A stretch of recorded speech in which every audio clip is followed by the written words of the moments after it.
All right, welcome everybody. Hope you're doing well. This is a subscriber stream only. That means you got to be subscribed to comment in the chat. So it's free. Go ahead and do it if you want to ask a question or whatever.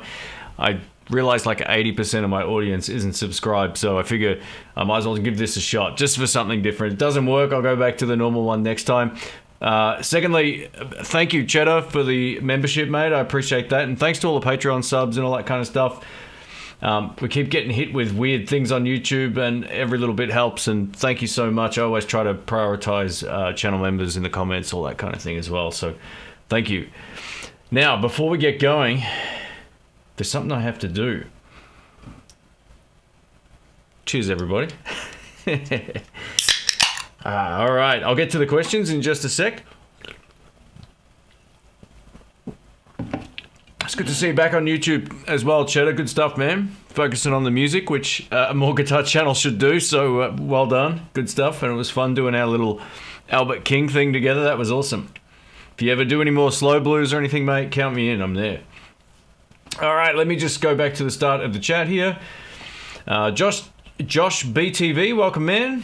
I'll just give everyone a quick shout out. Peter Firminger, welcome, mate. Jamal's here as well. There's a package off overseas for you as of today, mate. Have I seen the title caster from Driftwood Guitars? I haven't, mate. I haven't seen that before, so I will take a look. I don't know much about Driftwood Guitars, to be honest, so I'm going to have to Google that. But I'm happy to take a look and see what it looks like here. So let me take a quick squiz at the images. So it's like an acoustic that looks pretty blinged out with like a Strat style headstock. Cool. I don't know anything about it, so it just looks cool. That's all I know. All right. We've got Jeff Harper here. Philippe, Gabriel, welcome. We got Quentin, welcome, man. Hope you're doing well. All right, I'm just going to move this chat so I don't break my neck. I always do this. I always put it in the wrong spot. Let me push it this way. All right. Have you seen the Harley Benton DC60 Junior? I think they're epic. I've got one on the way at some point. I've been trying to organize a couple of guitars for a little while now, and yeah, it's one of those things. I think they've had a couple of issues with their business, you know, with the COVID, the floods, and whatever else was going on. So there is one going to be on the way at some point, probably in the next month or two is my guess. So stay tuned for that. Cheddar says Pepsi Max should sponsor the channel. Mate, that'd be the greatest deal of all time. I'd be like the biggest. What's the word I can use that's PC here or PG rated? You know, yeah, I would be into that. We got Daniel Kong from Singapore. Hope you're doing well, mate. Thank you. I got to get to Singapore at one point in time. My mum loves it over there, so yeah, I'll have to check that out for sure. Cheddar says your solo was amazing on that. Hey, thanks, man. I gave you a few, and you picked the most Albert King one I did. I tried to mix it up, but yeah, thank you, man. Thanks. It was good fun. Yeah, it's something I always like, the challenge of trying to record. It kind of makes you. It makes you be your best. Even if I'm making a video and I'm doing an intro track, I take the best of the day, you know, or the best of that moment. It makes you actually try. Recording is the best learning tool in the world. I've said it a million times, but if you're not recording yourself jam to backing tracks, or even with your phone just for audio, listen back to it in the car, put some earplugs in or whatever, or earbuds, I should say.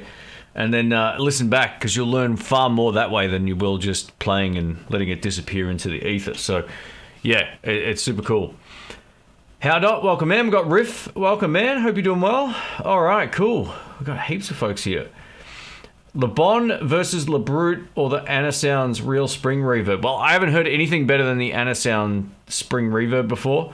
So that would be, it's basically like a real spring reverb, so it doesn't get any better in my opinion, but I haven't tried the other ones, to be fair. I've only tried a handful of reverb pedals that sort of emulate the spring stuff pretty well.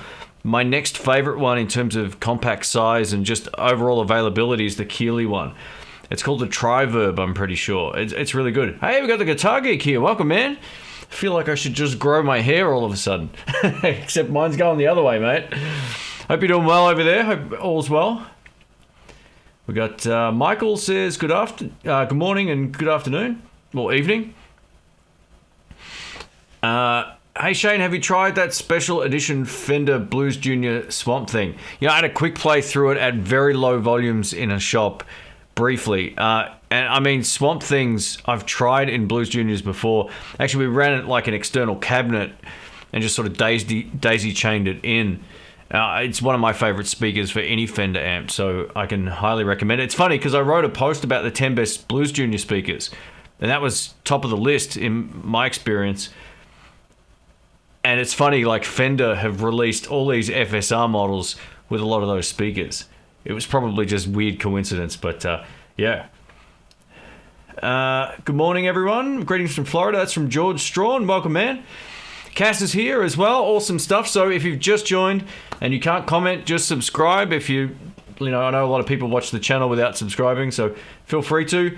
It doesn't show me if people are subscribing. It just, you know, you can do it and unsubscribe later. But I thought I'd give this a go because we get a lot of people in the chat, and I'd rather sort of reply more coherently to people that are subscribed to the channel. So, all right. Michael says, did we ever see a 2-Rock demo on In the Blues? Yes, probably 4. You know, I owned a 2-Rock Studio Pro 22. In hindsight, I should have kept it, but it didn't quite give me the sound I was looking for at the time.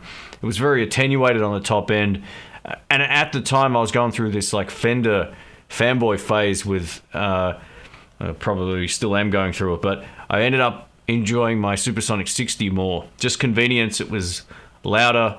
It was more convenient. I didn't have to bring 2 things in my, you know, like the head and the box and then a guitar and a pedal board and all that kind of stuff. It was just more convenient for me, so I ended up flipping the 2-Rock. If I ever got another one of those, it would be a 6L6 one with like the power. I would make sure of that this time instead of the 6V6, but great amps. And there's nothing wrong with 6V6 amps either, because I love my Deluxe Reverb at the time.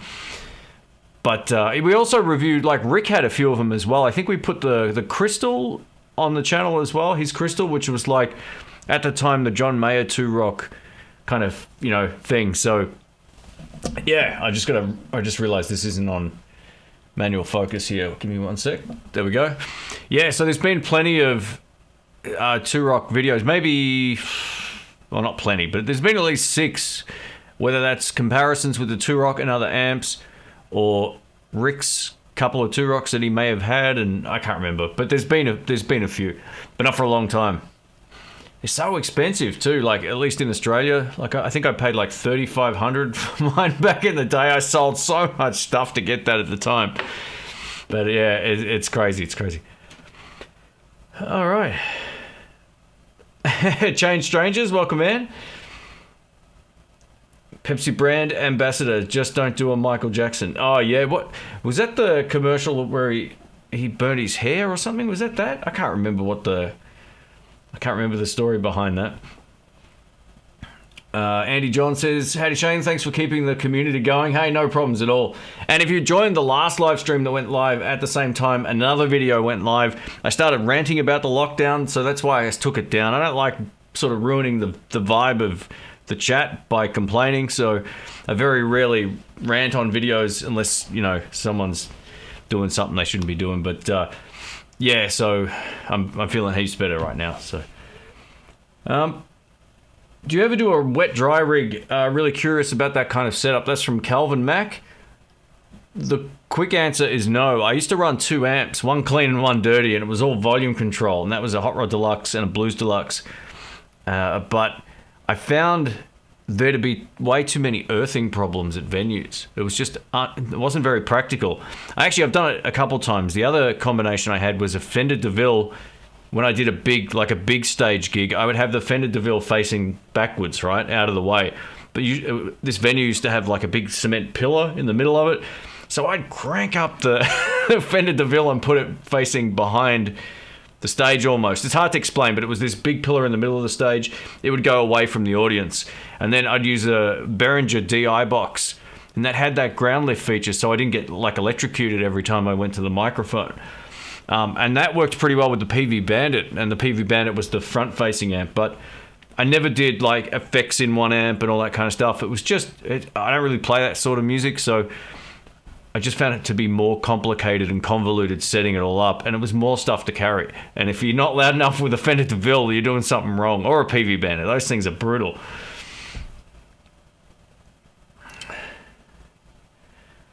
John, yeah, that's right, man. FSR from Shane's recommendations. I don't know if it was just dumb luck, but if you search for a post on Google the best Blues Junior speakers or 10 best or whatever, that's the post, and you'll find that a lot of those speakers have been in Blues Juniors.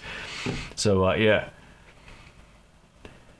Also, when I get asked questions about the best reverb pedal or the best whatever, if you have an opinion on the one you like the best, post in the chat, because I'll just repeat it as I see it come up. Yeah, it's one of those things where I can't always think of all of the pedals off the top of my head that I've tried over the years. Hey, we got Krenner here. Welcome, man. Chopper says, I got the Caitlin Bread Topanga Spring Reverb after watching Kirk Fletcher play on YouTube. It sounds great. Man, Kirk's a great player.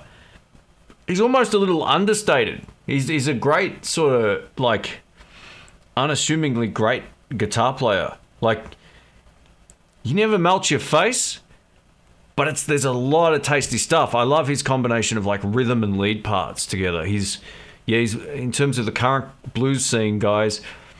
Yeah, he'd be pretty high on the list of, you know, the great feel of playing blues. That sort of classy kind of sound. Yeah, he's great.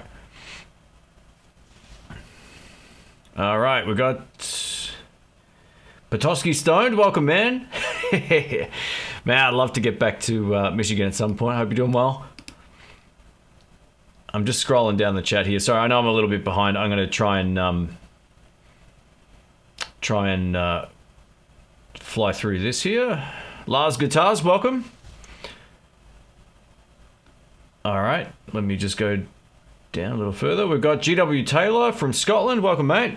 There goes my plans for the afternoon. So we're going to try and keep this at about an hour so I can actually timestamp this. Otherwise, it's just, it takes hours for me to go back over it and do it. And I always do it late at night a lot of the time. So yeah, if you don't timestamp it, people won't watch it. So I'm going to try and keep it to roughly an hour. Well, I'm going to try and stop at midnight, which is like 50 minutes from now. So that'll be enough time for me to get all that stuff done. The Juggernaut says, props to Dr. Rick. We've got a couple of videos coming up with him showcasing some guitars really soon too. The last Keys to the Guitar Shop, I cut a lot of the videos up into like segments, as you've seen. Marshall amps and different guitars and all that, and some of the Epiphone Prophecy series stuff he kicked ass on. It was so good. So that'll be coming up pretty soon. Thanks, I'll be searching for your archives of the Two Rock videos. Hey, no worries, man. They're old videos, you know, camcorder style, crappy lighting, the works. But yeah, it's funny. I have a hard time watching a lot of the old videos because, you know, as time goes on, you improve everything in life, usually, except for knees and joints. But yeah, it's funny watching some of those old ones. I was like, man, my set sucked. The camera's overexposed. Like, what was I doing? Anyway, hey, Jamal, thank you, man. I appreciate that for the full-on live stream. Has any of the shops got the 68 Pro Reverb yet? Keep up the great work.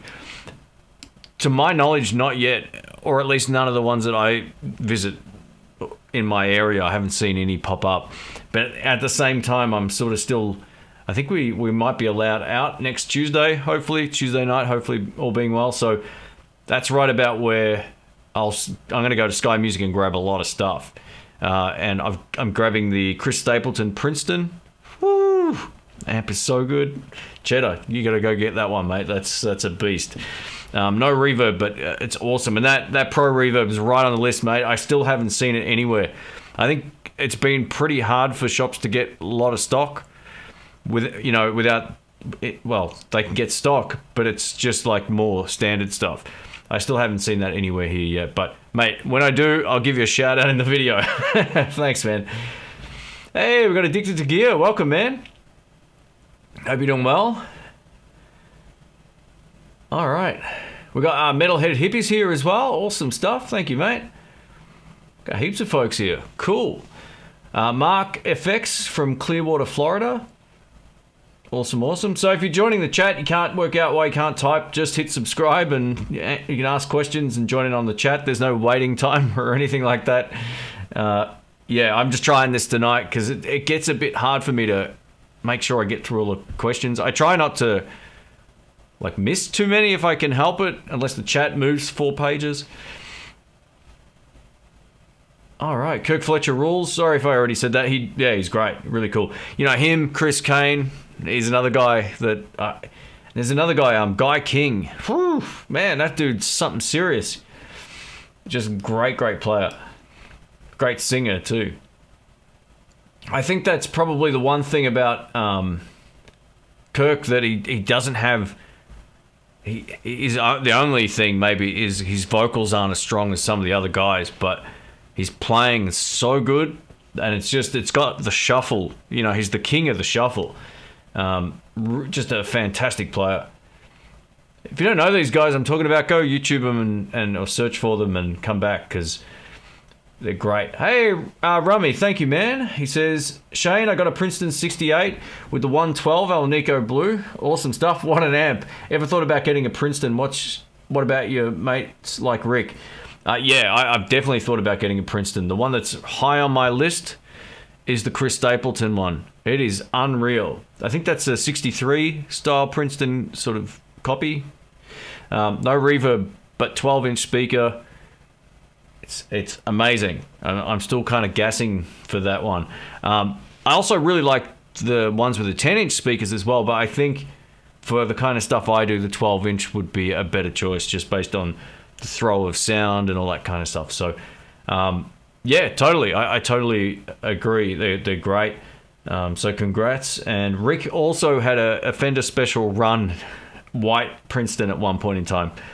He's a bit weird like that. Like, if it's not handmade, he freaks out and buys the handmade version that costs twice as much and sells that one. I should have probably purchased that off him. It was a great Princeton, but yeah, I don't know any of my immediate friends that have one that I jam with because they generally aren't loud enough in most rooms.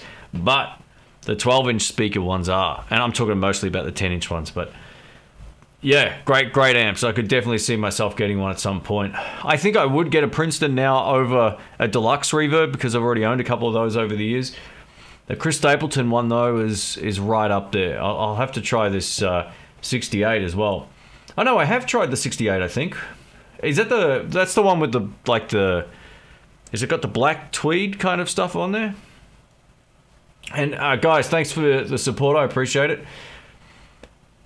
Chris says, "G'day Shane, I can't wait to get down to Sky Music. Greetings from Mill Park. Awesome stuff, mate. Thanks." Yeah, me too. I'm about ready to start shooting some more videos. I'm getting to the end of the stockpile before, or hopefully right at the same time the lockdown thing ends here.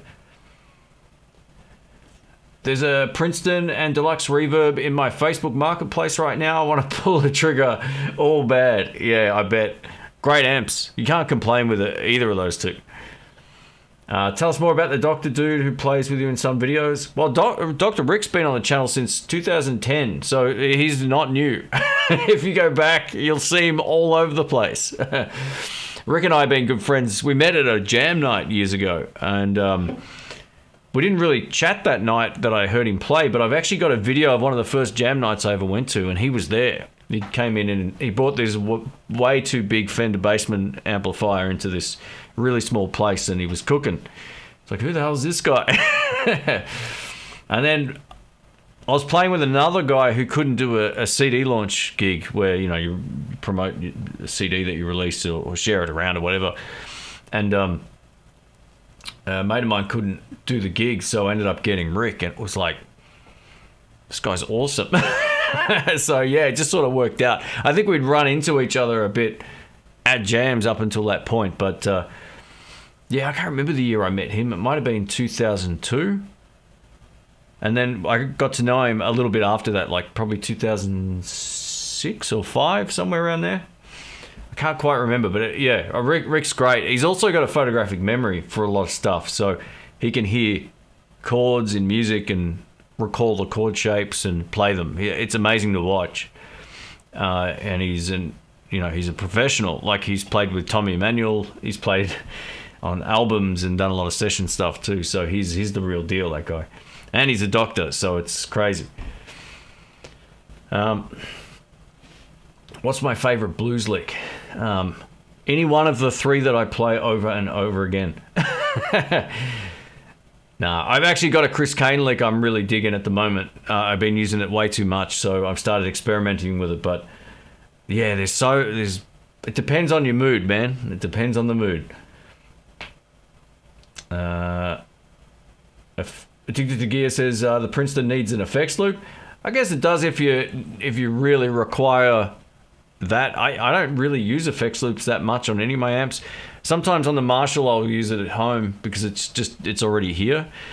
But I don't feel like I ever really need to live. Everything for me goes clonk on the floor out of my pedal board straight into the front end of my amp. I don't do full cable method and all that kind of stuff. I don't think it makes that much difference. But I get it. There's certain pedals that work far better in effects loop, and I totally agree. Hey, Todd Flowers, thank you, man. Awesome stuff. Thanks for the support, mate. I appreciate it. You've been awesome over the years, like most of the guys in here. Thank you. Cheers. If you missed your question, just add in the blues me, and I will reply. I need a bit of this, the old caffeine.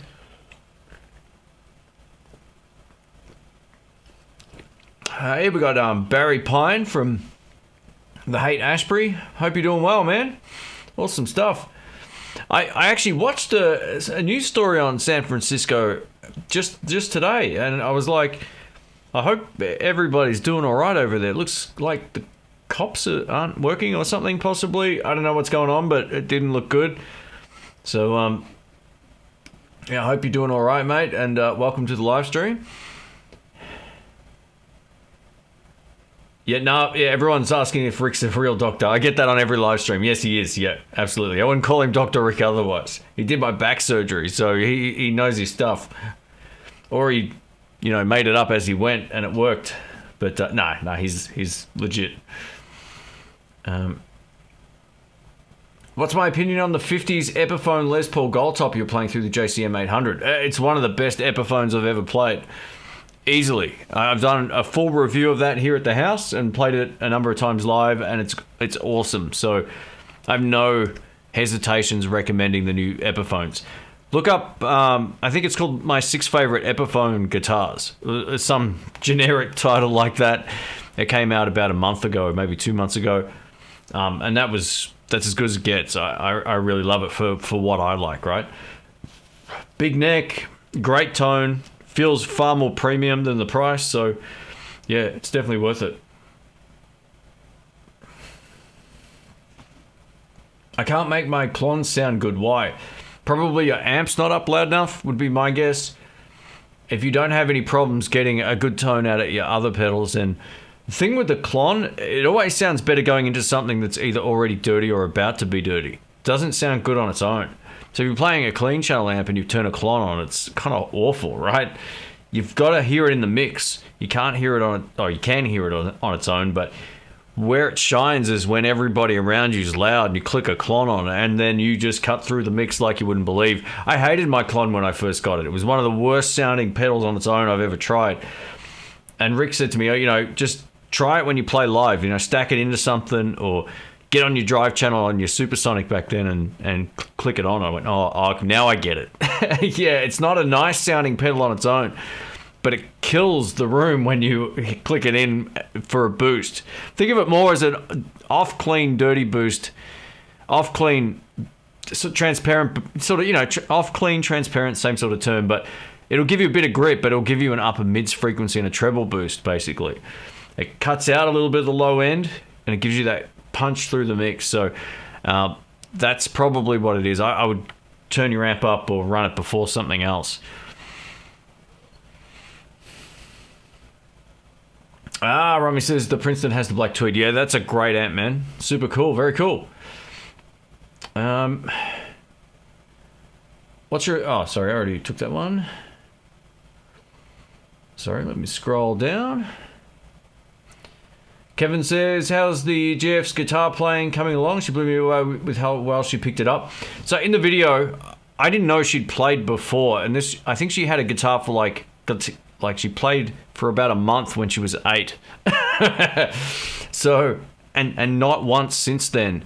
So she's learning very, very quickly. It's great. I'm going to do a 1 month kind of follow-up video. I've given her enough chords to sync a ship, and but all the basic ones, right? All the open chords and stuff like that. But she's coming up with really good strumming patterns, and it's like, I think this is going to be fun. So, yeah. Hey, we've got Mike here. Welcome, man. Hope you're doing well. Have I tried the Mesa Boogie California Tweed? Yes, one of the best amps of all time. If I could afford one, look, I can't really justify that sort of cash for an amp. They're super expensive here, but man, those California Tweed amps are like, it's like a super premium Fender clean that's almost a little nicer. It's hard to explain unless you play one, but beautiful sounding amps. Yeah, I did a guitar search Saturday at Billy Hyde's Music, and I got a chance to play one. It's on my channel. Really, really good. Just a great sounding amplifier, and it also has a power attenuation thing on the front, so you can switch it down and still get a really great tone. I was shocked that it had a tone that I loved. You know, I always think of Boogie amps as the great rock and heavy amp sound, with the exception of like the Studio 22. There's a few that they make that are kind of blues and blues rock kind of amps, in my opinion. But that's a really special amp. So type, I'm not sure how to say your name there, what is it, JW? Yeah, awesome amplifier. Dr. Rick is also a real cool dude. Yeah, he is. He's a dude.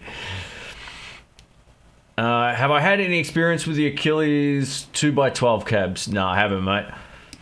I tried a lot of their amps probably like 4 or 5 years ago or something like that. And yeah, none. Hang on, did I try any of their 2x12 cabs? You know what? I can't really remember, mate. Sorry. My quick answer would be no, because I feel like I've only really tested the combos, just off the top of my head.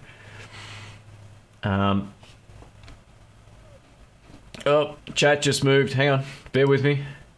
Have I seen the Third Man triple graph pedal? Mine arrived the other day and it's a ton of fun. I haven't even heard of that one, mate. I must be out of the loop, sorry. Third Man, what does it do? Let us know what it does. Calvin says he's going to try out the Epiphone 60s Lefty this weekend. It's a really nice guitar too. The biggest difference between that and the 50s one will be the neck shape over anything else. So really cool. Hey, we got Thrash Metal Studio here. Hope you're well. Have you tried a Hipshot trem setter? My EVH has Floyd Specials and I need some more stability. I haven't tried one of those before, mate. So no, I don't think so.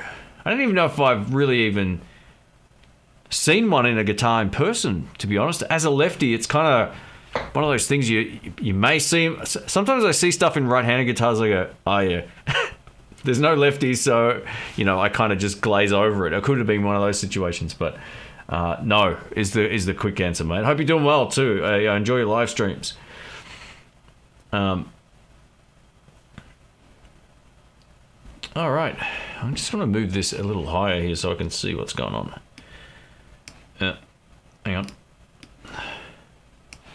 Looks like this subscriber chat thing's working. I feel like I'm getting through more comments than I would normally, but I could be completely wrong. All right. I'm not sure how to say your name, man, but I get asked, any opinion on the Tokai Strats made in Japan and new ones, not vintage? Yes. Yeah, the made in Japan stuff's great. I don't know if I would... The thing that sort of sucks about Tokai now is the price has gone up so far that you've got to weigh up whether or not it's a better instrument than just buying a Strat from Fender or any other number of guitars around that price point. So there was a time where it made a whole lot more sense to buy a made in Japan ES335, for example, over a Gibson 335, and arguably we're getting a better instrument. But this was going back, you know, like 2007, 8, 9, 10. Those years weren't strong for Gibson in my experience, and I owned Gibsons back then too. And the Tokais ate them alive. But The great thing about Tokais, which kind of sucks if you're trying to sell them, you can't really get a lot of money back for them. Someone has to really know what they are to want to buy them. So you can usually save a few bucks buying them used. And if you get a chance to, that would definitely be the best way to save some money. I just feel like they're getting to a price now where it doesn't make as much sense as it did. Yeah, another brand to check out is Vola. Vola are making great guitars out of Japan as well. So yeah, you can check them out. Hopefully you will keep the stream up. I will. Yeah, I didn't want to leave the last one up. Plus it went live right at the same time another video went live too. So yeah, I didn't really want to sort of have them competing for, I just figured it didn't make a lot of sense. Now there is a video, I think, going live. All right, I'll make this tomorrow now. I just wanted to change this. 24th, you're about to see the Japanese Telecaster. 50th Telecaster will be up this time tomorrow. I'll just fix that while I'm thinking about it right now. All right. Yeah, the stream will be up. I'll timestamp this. I've got about 30 minutes left, and then I'll go through all the comments again and timestamp it. Basement Pedals, welcome. He's from Canada. Awesome stuff. Lincoln says, have you seen some of the new Reverends? I'm looking at the Contender. It's a love child between the Les Paul and Strat.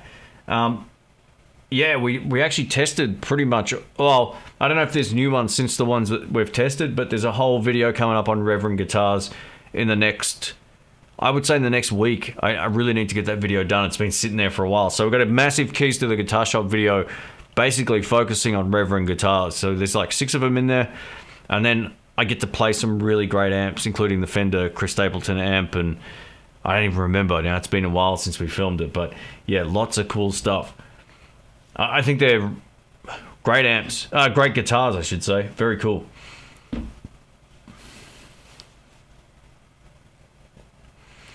Hey, we've got Aaron Short here. Welcome, mate.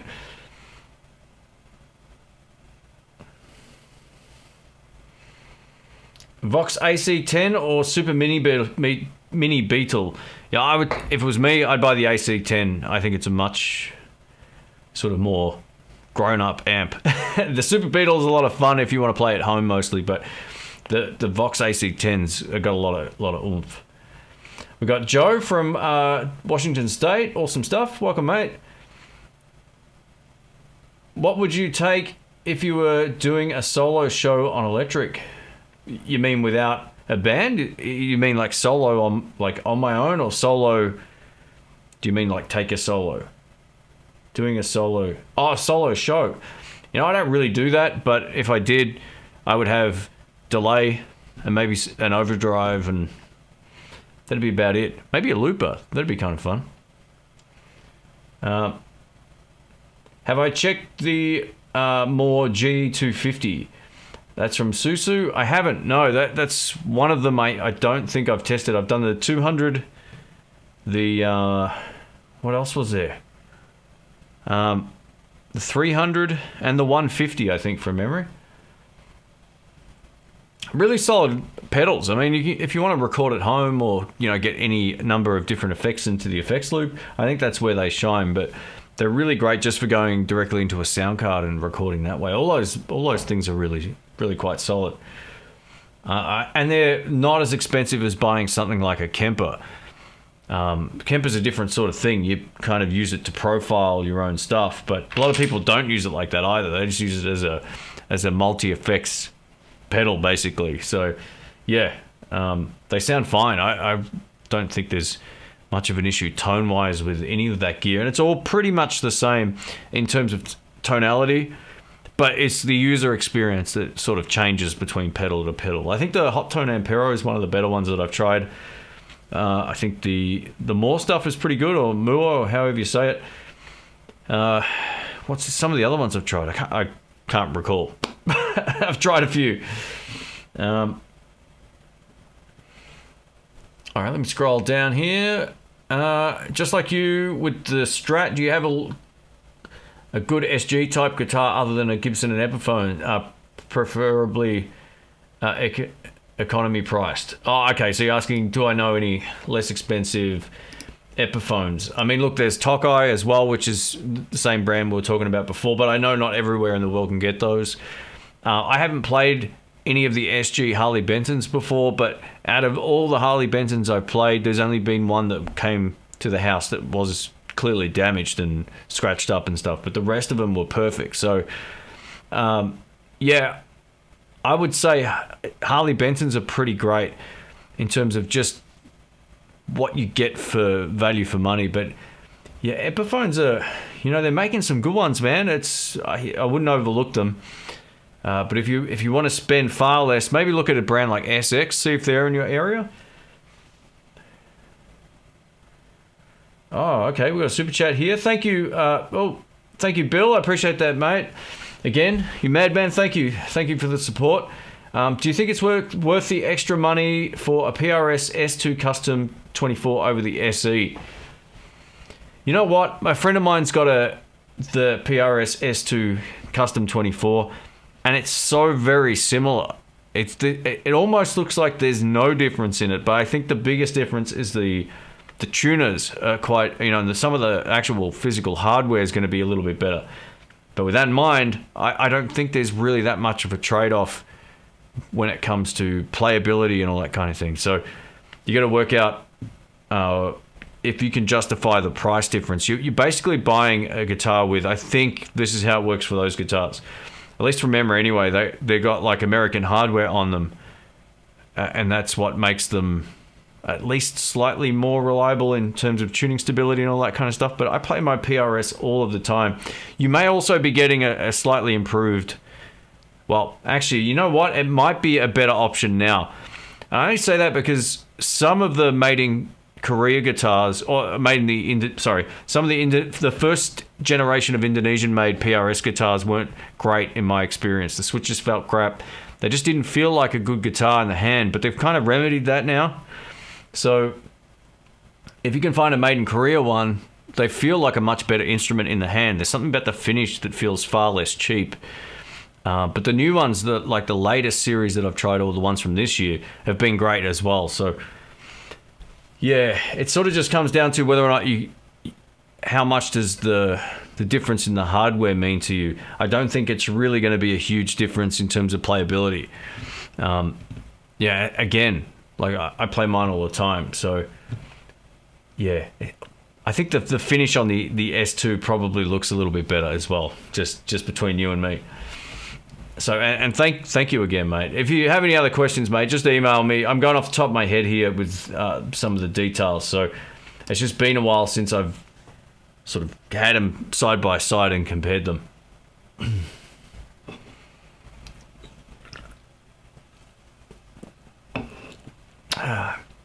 We've got Jan, who says, "Hi Shane, thanks for all the work and suggestions about the no-nonsense P90 guitar." Oh, sorry, I read that as one sentence because my cursor was over the exclamation mark. Any suggestions about no-nonsense P90 guitar in the 400 to 700 USD price range? Oh man, so let me have this is one of those tough questions to answer because let me have a quick look here. Because I only know I know a lot of the prices in my own country, but let's see what we got. So, what was the $400 to $700 price range? So Gretsch make a few that look pretty cool. They got one called the G2215. Oh, the Epiphone SG Specials are a really great guitar. That's the Pelham Blue one. I did a review of that. It was really cool. And I guess you could always go for like a Gibson. I don't know how much they are in the US, but there's a Gibson Les Paul Jr., which might be at the high end of that budget possibly. But yeah, check out those. They would be the three that I sort of think of off the top of my head. Harley Benton 335, have you found something better in that price range? Yeah, another great guitar around that same price is the Artist Guitars version of it. It's really quite good. So I'm not sure where you're located either. So Harley Benton is more accessible to a lot of people just because they ship globally. Yeah, that, you know, you can buy guitars. An Epiphone Dot is also a really good choice, but that'll be far more expensive in certain parts of the world too. So it's kind of hard to really. I would say the Artist Guitars one would be the only other one that is right around that price range that's as good.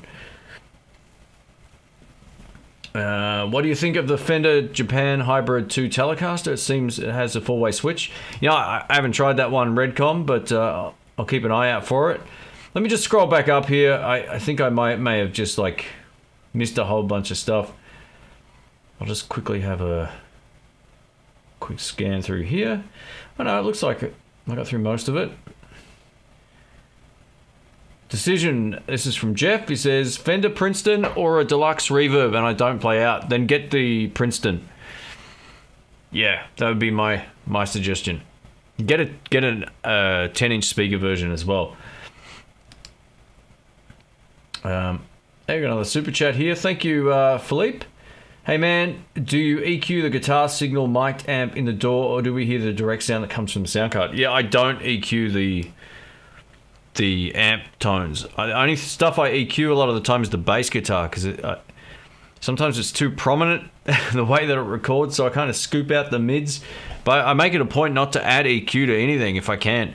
Now, I record in a number of different ways, right? I'll either use a Short SM57 and a Sennheiser E906 or a Rode M3 or whatever in combination with each other, or I'm using the 2-Notes Torpedo Captor X, and I use that in the majority of the videos, and I have been using the 2-Note stuff for probably 6 years almost now. It works really well. It saves my ears, and I've got the speaker impulse response and the mic that I've actually got in the room, so it kind of makes sense, and I try to keep it really consistent that way. And I don't do anything to the signal in GarageBand. I'm using GarageBand on this computer right now because it's got all the drums and stuff. So, no is the quick answer. And I've tried not to do that unless I can't get it to work in the mix. Sometimes when you record fuzz pedal or fuzz tones, they kind of really need a little bit less bass because they can be a bit overwhelming. This is some of the higher gain stuff I tested years ago, but yeah, I usually try not to do any of that stuff on any of my videos. I don't believe it's a good thing. That's what put me off a lot of other YouTube channels. I knew there was a lot of post-processing going on when I got something and it didn't sound even remotely close to what I heard on the videos. So, yeah, you got to sort of... Yeah, I don't like doing that to people. Now, the other exception to the rule is the Keys to the Guitar Shop series. We've got live drums, we've got live bass, we've got guitars... We've got all that stuff going on. I actually mix that like I'd mix a band, right? That's it. Everything, like any review video of stuff, then it's a whole different story. I don't do any of that stuff. Hey, we've got Amanda Coombs here. Welcome.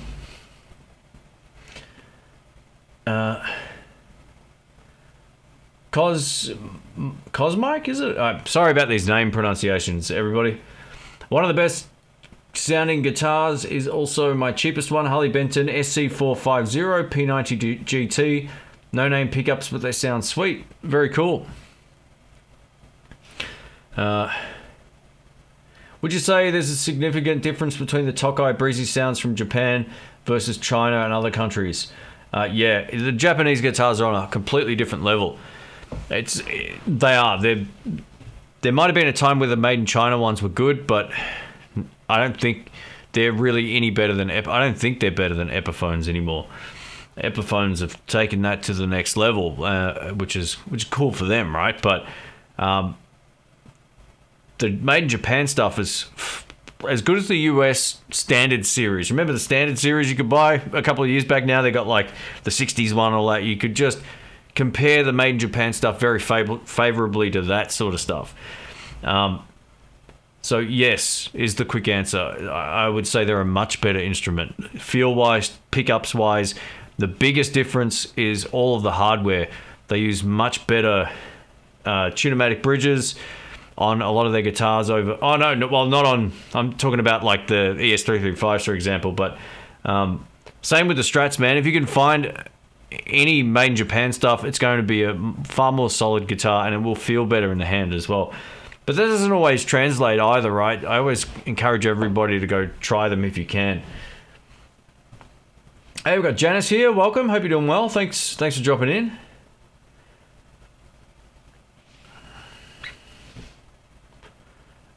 If you're looking... Oh, sorry, I already read that. What do I think about the Supro Delta King amps? I haven't tried one of those, Grumpy Mike. I haven't really... I did watch a video on one of the smaller amps from that range. I didn't really like the sound of it. I don't know if it was just the demos, but there was a few that went up that were like really spiky in the high end. They didn't break up very nice. I don't know if it's that particular amplifier, but Supro makes some of my favorites. So the Royal Reverb, as I've said a million times, great amplifier. If you can lift it, you deserve to buy it. And the Rhythm Master, both of those two amps are some of the best I've ever used. But yeah, I don't like commenting on amps until I actually get a chance to try them. But from what I think, if that's the one I'm thinking of, the little Tweed amp, I'd probably give it a miss.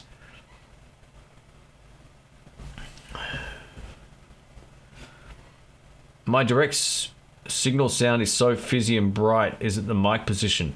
So anytime you're recording anything, it has to sound good in the room. This was something that a lot of people need to hear before they go, oh yeah, of course. So if your amp tone sucks, and imagine you got a horrible amp sound and you put your ear right next to the speaker cone, it's going to sound far worse, right? And that's basically what the microphone's doing. So to get a good amp tone, you've got to have a good sound. And mic position makes a massive difference to the tone. I never mic direct center unless I've got a secondary microphone. Usually I'm off to either side of the cones, of the center cone slightly, or the cap. So yeah, that's how I like to do it. But there's many other ways you can record an electric guitar amp, but it should sound great with an SM57 on the grill if you're doing it right, or off axis where it's hanging down. You can also get a really good sound. But try and stay away from dead center and get the amp to sound great in the room before you do anything else. Don't even try recording unless you haven't got a good sound. Hey, we've got Colin here. Sorry, I'm having trouble talking tonight. I had some salt and vinegar chips before, and they've left my mouth like super dry.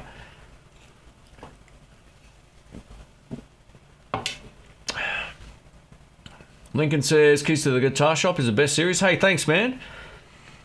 Yeah, it's something fun for us, you know, like we like playing. We actually prefer it over gigging. It's just like we can show up and just pick whatever we like off the wall and have something great at the end of it, you know? Like there's something cool about having like something to remember the night by, you know? That's why I used to always have an audio recorder at my gigs or anything I could, just to have something I could listen back to. And for me and Rick and the guys, it's too much fun.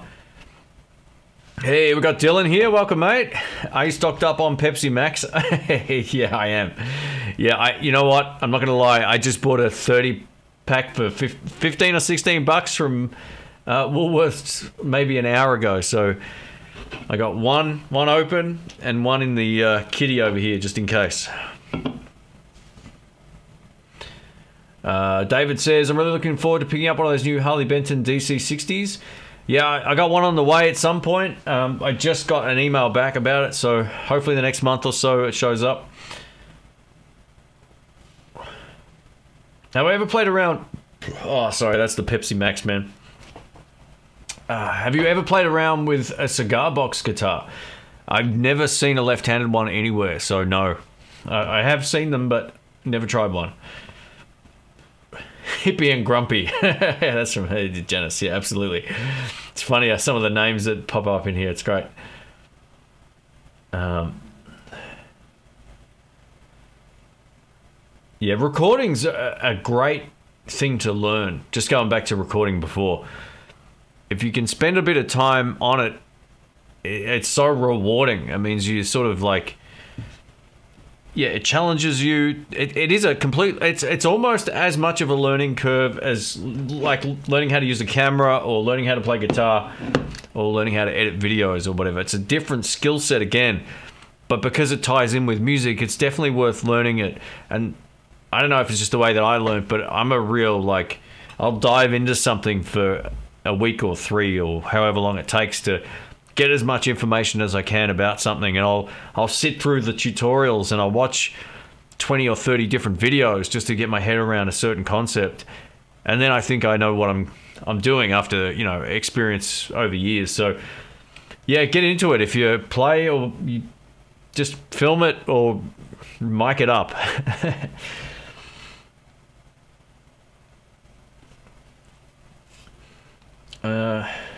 Sorry, I'm just going to scroll down here.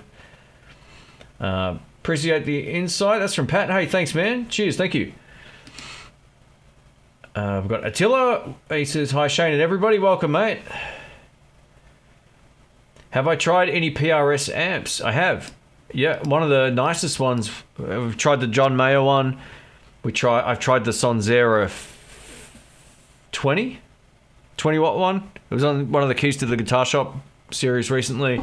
Great little amplifier. My friend Brian actually ended up buying it. So, yeah, I think some of them are good. I really think they shine on their clean channel, which is a bit... It's almost a cop-out saying that with an amp, because most amps have a good clean channel. But there's something really nice about it. It takes pedals well, and it's got this big... Like, it's got 6 L6 output tubes in a 20 watt amp, which is pretty uncommon. So you get this really great thrower sound. Real sort of gritty, not gritty, but just huge kind of tone, thanks to those output tubes. So, yeah, I don't mind those. I'm not a big fan of any of the drive channels on PRS amps, unless you're into sort of like fusion. I feel like they sort of suit that kind of music okay, but they're cleans, man. Cleans are pretty cool. And if you got 15 grand, the John Mayer amp is still still at the shop. I think we tested it like 2 years ago.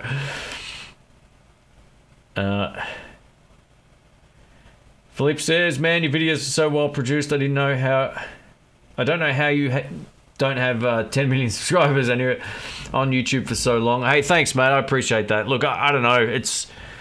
I don't do too many clickbait title videos.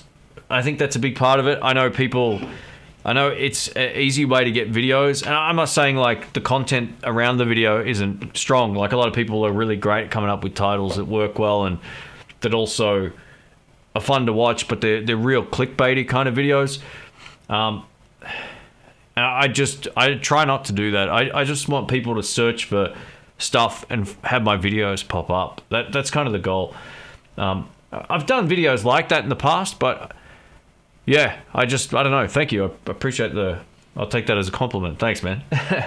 Hey, Drew's Drum Tracks. Here you go. He says, hey, Shane, I couldn't agree more. I love grabbing cymbals or a snare from upstairs at Sky Music and jamming all night with you, Rick and Dave. So there you go. Thanks, man. No, awesome stuff. And Drew's one of the guys that learnt how to record and do all that stuff and mic up stuff properly. And he's on my last album and the Keys to the Guitar Shop videos. So yeah, thanks, man. There's something fun about that series. It's like just having a play, getting to test stuff out, putting it all back, and you kind of get your fix, you know. It's like going to a guitar shop. Well, it is, and checking out whatever you like, you know, and there's no pressure to buy. It's just like, all right, they know we're here to make some videos, and they let us do our thing. So hey, thanks, man. I know I probably didn't reply properly to your text. I was in the car when you sent the reply, but thanks, man.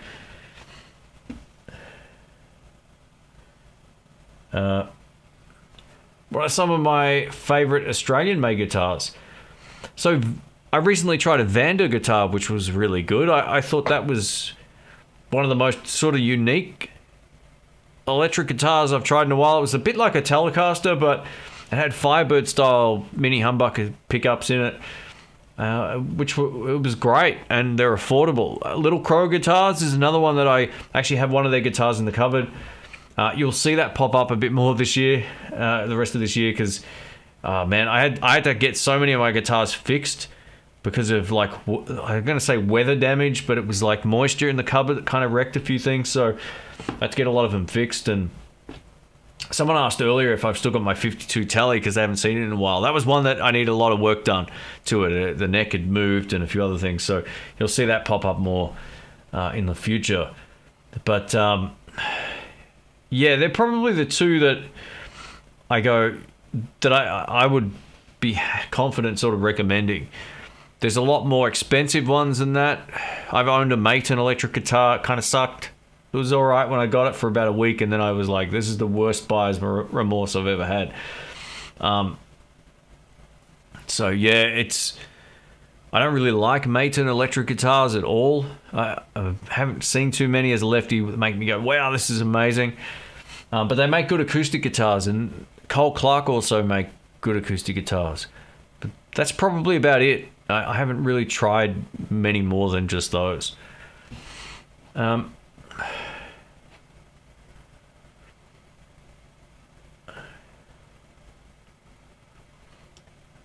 chat just moved. Sorry.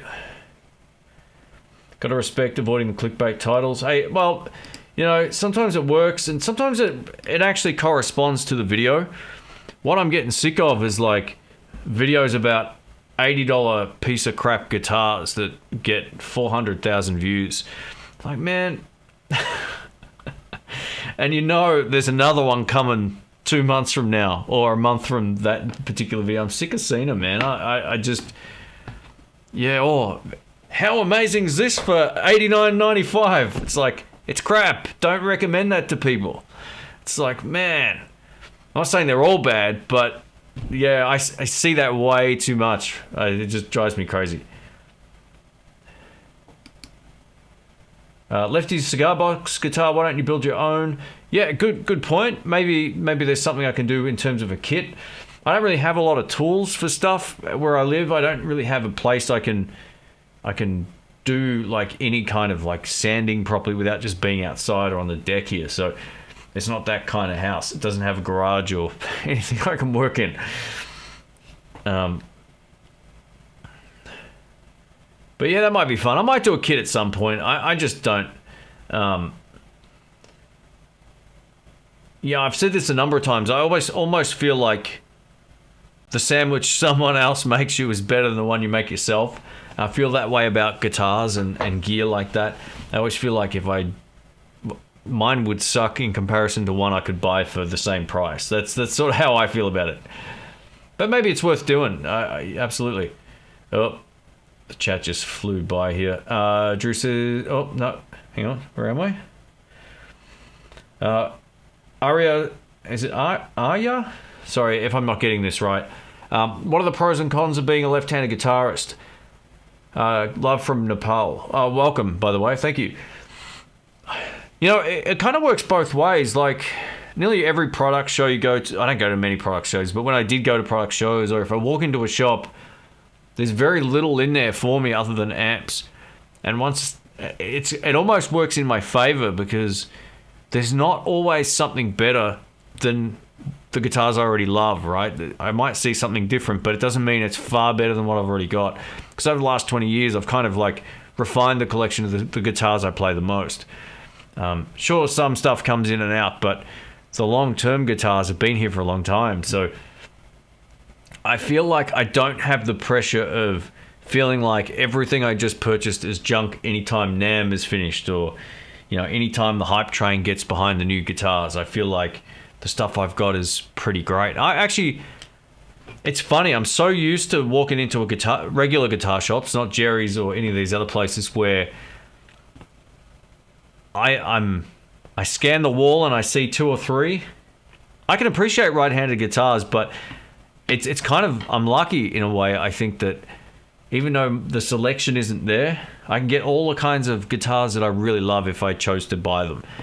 Like, there's at least one or two from most brands that I go, wow, these are something I could play for a long time. So that's pretty much it. I just feel like the selection isn't there, but at the same time, it does me probably more of a favor in many ways over wanting more stuff just sitting around not getting used. So yeah, it's sort of like could go either way depending on how you look at that. But that's it. I think the only other thing that kind of sucks is being a lefty is some pickups are, you know, if they've got staggered pole pieces, they're always designed for right-handed guitars, but I've flipped them up in a lefty before and they work fine. So that's pretty much it.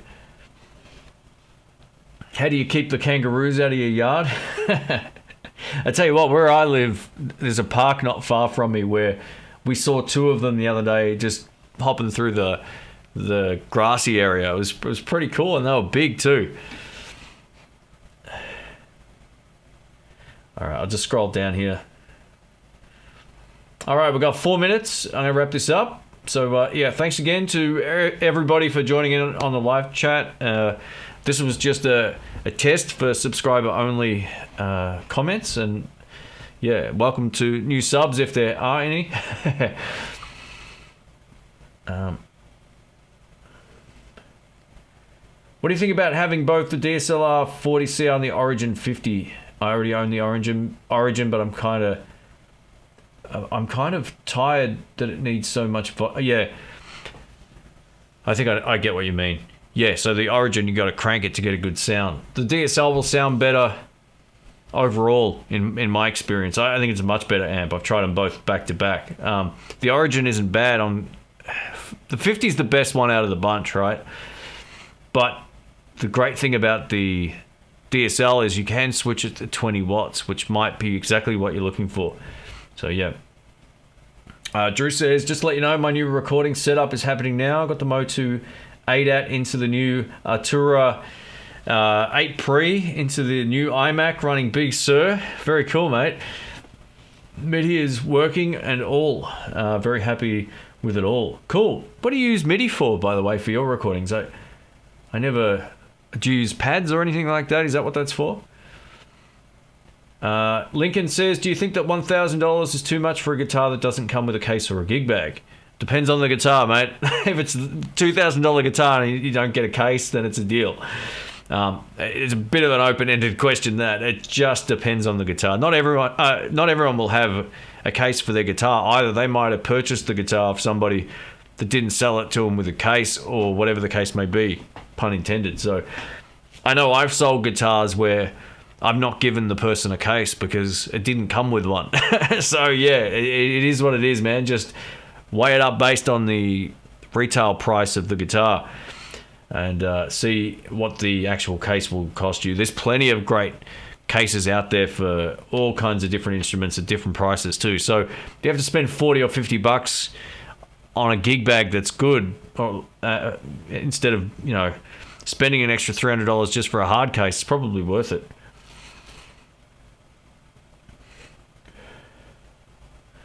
All right, I'm just going to scroll down to the bottom. Hey, we've got Speed for Hire here. He says, in the blues, hello, mate. I'm viewing from the Midwest, USA. Welcome, mate. I appreciate that.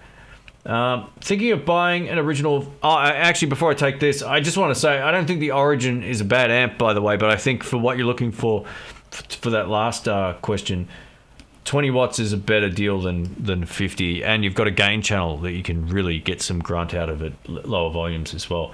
Again, though, those amps sound best loud, but I think it'll be more usable. Or get a 5-watt amp. Get the DSL5 just for home use. That'll kill. That's a great amp. I just saw your video on the artist version of the 335. What pickups do you recommend? They're great. They've got bullbucker pickups in there if you buy one of the current ones, and they're some of the best humbuckers I've heard, especially in a guitar at that price. So see if you like it first. I don't believe in just replacing pickups for the sake of it. You'd be better off spending money on a better amplifier if you've got if you got a great guitar and a crap amp. Not to say you got a crap amp, because I don't know, but your tone won't be good. If you have a really good guitar, like something like that, or Harley Benton, you plug it into a great amp, it's going to sound awesome. So spend your money on what you need to buy. Don't just buy a guitar and replace the pickups. It might not sound better. It's one of the guitars that, yeah, all those bullbucker pickups are pretty great. Mound of Sound says, hey man, looking for a reasonably priced bridge humbucker, ideally pretty hot for a Les Paul style guitar for hard rock and metal. What's the best bang for buck, Seymour Duncan's or bare knuckle? I don't really use either of those two brands, man, for the kind of stuff that I play, but the best thing you can do is listen to as many videos or sound samples as you can with people who play in the same sort of style that you do. I'm not that guy. So I can't really recommend one of those two brands. I know a lot of people do like the Seymour Duncans and all that, but it's not something I've had experience with, so I don't like recommending seam Duncan pickups for you and then saying, I've never used them before. So, yeah, I'm not really too sure. I think one thing I've learned that a good humbucker pickup will generally do everything that you want it to do. Just because it's got more output doesn't mean it's going to sound better. It means you generally lose a bit of the brightness and sometimes a bit of what makes the humbucker great. So don't go too hot with humbuckers a lot of the time. And also do a little bit of research and find out what kind of sound you're looking for, and then find out what other players in that same genre are really using. Because it might surprise you. They might have older pickups in like hot rodded guitars, so who knows. All right, guys, we're going to wrap this up. Thank you for hanging out. I appreciate it. Thanks for all the super chat and support, and the new member, Cheddar. Thank you, man. I appreciate that. That's super cool. And if I missed any questions, I apologize. It gets to the point where after midnight I start losing the plot. So I'm going to go timestamp this, and I'll leave this one up. I'll just see if there's one more question. Hey Shane, you've become skinny. Any tips on how? Here you go. Go to the gym. Just lift some weights. Don't push yourself too much. But yeah, the diet makes the biggest difference. And I'm guilty of having a crap diet from time to time. But when I'm exercising regularly and I'm also training. When I'm eating well and I'm exercising regularly, whether that's just walking or if I'm going to the gym 2 or 3 times a week, it makes a huge difference. Even if you eat poorly and you go to the gym, you're going to see results.